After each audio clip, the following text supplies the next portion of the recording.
Hello, everyone, and welcome to the new podcast of ITSS Verona member series on cybersecurity, artificial intelligence, and space. Today, we have the immense pleasure to welcome Teuta Sahatqija, a former member of Parliament of Republic of Kosovo, chairwoman of EU Integration Parliamentary Committee of Parliament of Republic of Kosovo, Consul General of Republic of Kosovo in New York, Deputy Minister of Foreign Affairs and Diaspora, and current Women in Tech Ambassador for Kosovo Chapter and advisor to Mayor of Pristina for digital transformation and smart city. Mrs. Sahatqija, thank you once again for your time and welcome. Thank you very much for inviting me, and I'm very happy to be today with you. Thank you. So we can start with our questions and discussion. So to begin with, please tell me something more about the development of information and communication technology and cybersecurity capacity in Kosovo since 1999. And please explain how does the setup of population, considering the fact that Kosovo has the youngest nation in Europe, actually affect that development? Yes, thank you very much for these questions. Being myself engineer and one of first programmer in Kosovo since 1985 and further, I am very much engaged and interested in this sector. In fact, Kosovo's ICT sector, especially after the war in '99, became very vibrant and dynamic sector. As you know, it's relatively new, and majority of companies are companies that are founded after the war, after 2000, in fact.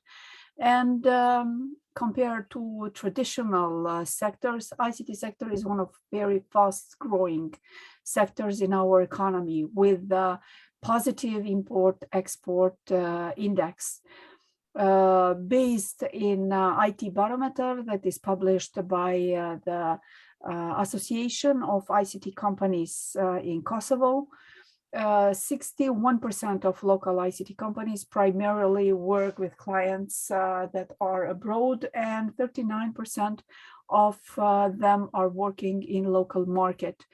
As for Kosovo's digital infrastructure, 85% of our country is covered through landline, broadband, and 94% of the territory is covered by 3G and 4G network. That makes Kosovo one of countries with highest internet penetration in Europe.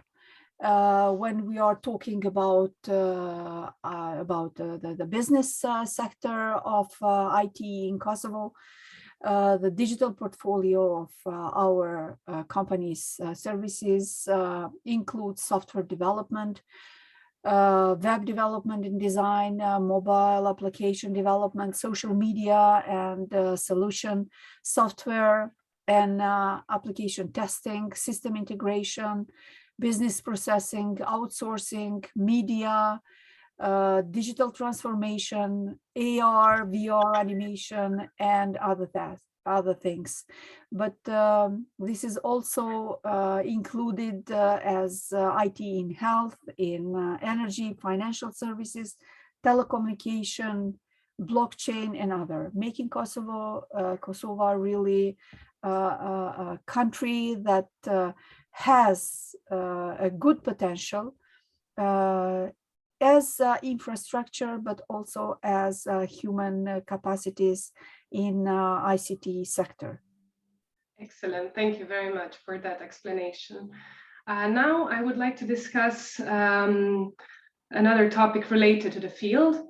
Well, according to Eurostat, just 17% of the people working in STEM roles across Europe are female, and only 5% of leadership positions in technology industry are held by women. So as a Women in Tech Kosovo Chapter Ambassador, could you please explain the context of gender equality in this field and the importance of the issue? As in every sector, it is important to have both genders on board in order to have the maximum of economic development, of social development, of democracy and others. So the inclusion of both genders are not only a good thing to do, but it is a smart thing to do. I am very happy to see that women participation in ICT sector is fastly growing. While I was new engineer in starting in business, starting in factory as a maintenance engineer and then as a programmer, I know that there were very few women. In fact, in a special school where I was in secondary school, I was the only girl in my generation, and a generation before me, there was no girls. It was a special mathematics gymnasium, mostly STEM oriented, and girls were not too much present in that time. Fortunately, these things are changing rapidly in Kosovo. And while I was visiting my university where I became engineer, the professors told me that 54% of students, in fact, are girls. And the view of so many girls in a room when I was speaking, it was really something amazing and made me really very proud. As I will again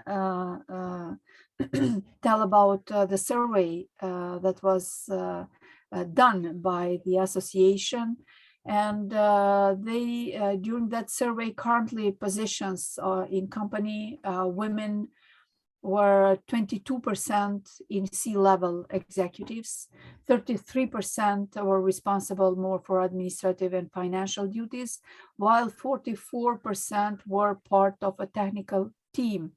But I think that this is, again, not enough, and we really need more female leadership. The interesting thing here is that while asking whether the female or male leadership has a difference, 18.52% said that female leadership in ICT sector can be perceived differently from male leadership. And 81.48% told that the male leadership and female leadership are just as strong as their male counterparts.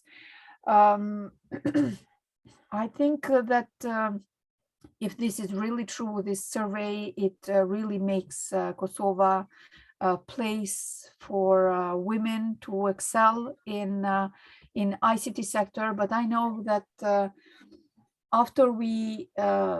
after the successes in university and in different jobs in ICT sector, women are growing in numbers and creating this critical base, very important for future. When we go more further to a leadership position, to position of ownership in businesses or in institution where women can really be part of decision making, then the number of women are decreasing rapidly. So I think that our future work and dedication should be to increase number of women, of these girls who are massively going to ICT universities and works, to be also reflected in leadership position, to be reflected in ownership position in ICT sector companies and others. So I think that there is still a lot of job to be done in future. I agree completely, but I'm very happy to hear that there is a positive change in the Kosovo statistics regarding gender equality in all stages. But now we have to actually mention the dark side of the technological advancement, which would be cybersecurity breaches and cybercriminal activities. So just in the past year, Kosovo, just like many other countries, experienced several serious attacks. For example, Kosovo's economic bank, Gazeta Express, petrol company HIB, Treasury of Kosovo, etc., Could you tell us more about the current narrative in Kosovo on cybersecurity, cybercriminal, and cyberviolence occurrences? Yes, unfortunately, the development and the new improvement of our life using the technology didn't bring only the positive impact. It also has its dark side, as you mentioned. When we compare, especially this COVID time and pandemic time, we see that these cyber crimes increased very heavily all over the world, and that is also reflected in Kosovo. You mentioned some companies that have been attacked by cyber crimes. There was also 2 million from the budget were disappeared because of a fake account created that could control the budget, and those 2 millions were immediately spread to so many other accounts that made screening and make the investigation much more difficult. Telling that cyber criminals are excelling, or just as usual, crimes are step before others, and using that opportunity.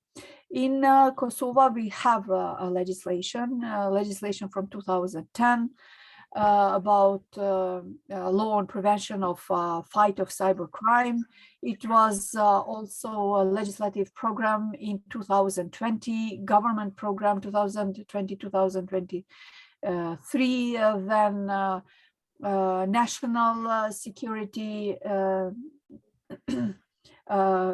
strategy and others. But I think that all these strategies, and even National Cybercrime Security Council created by ministry, by government, or National Cybersecurity Coordinator, that usually is one of deputy ministers of Minister of Internal Affairs, including police department for fighting cyber crimes and other. I think that there is still a lot of space to work toward that.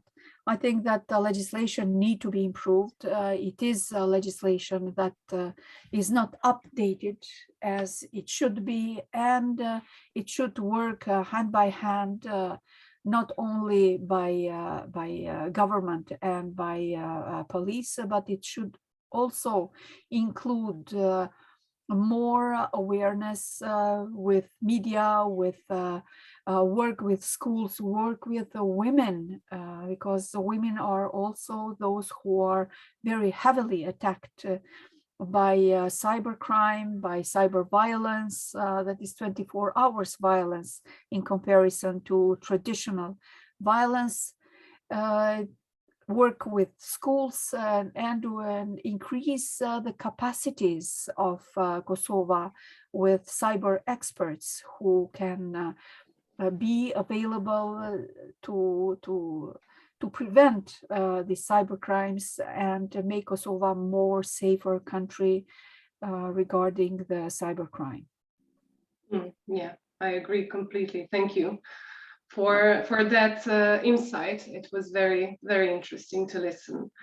And I would also like to ask you a little bit about your personal opinion. So from what we can see now, this so-called fourth industrial revolution is very likely to generate changes in the global economy, in the structure of job markets, income schemes, and just employment in general.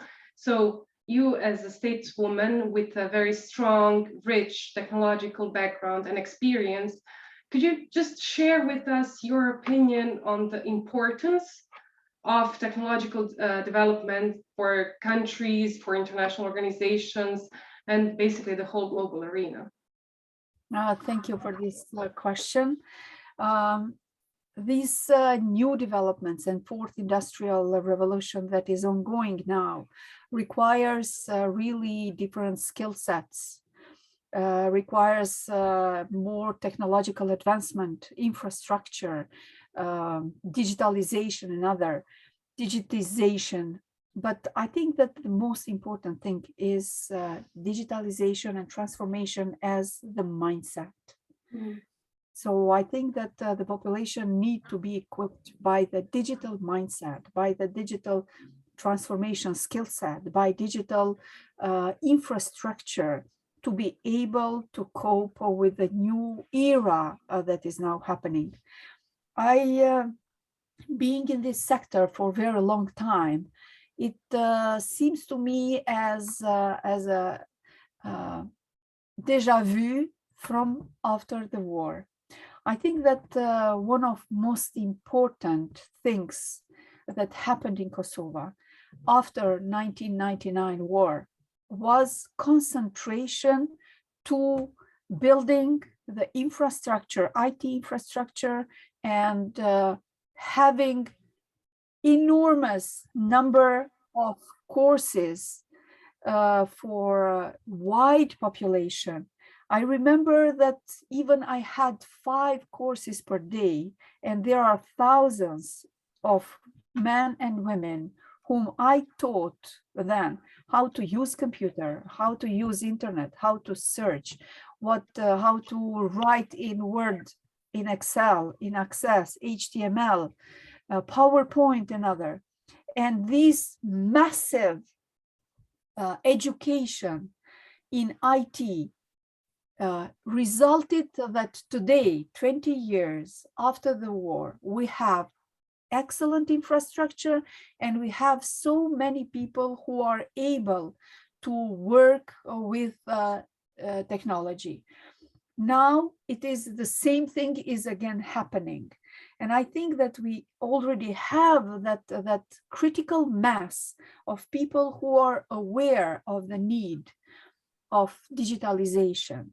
And that now we again, as after 99, massively, we have to work to equip people, not only young people, but all, especially women, to be able to use the skill sets that are needed to be able to transform their jobs.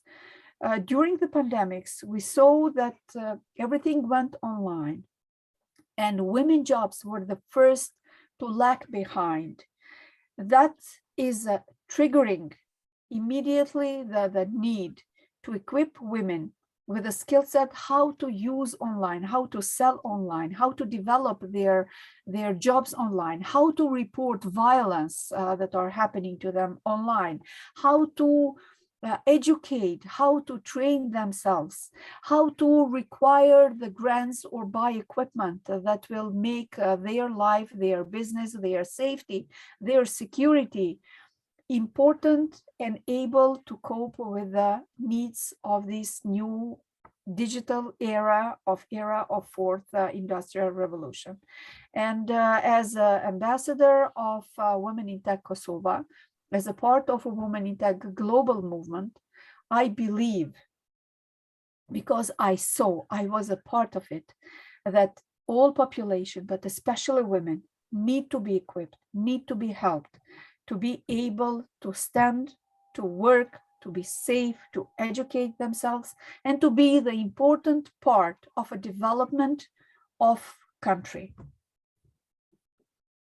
Excellent. I have nothing to add to that. I would just once again like to thank you for your time, for answering my questions and sharing your insights with us. Thank you very much. I wish you a lot of success, and I wish our paths will cross many times. Thank you. I wish that as well.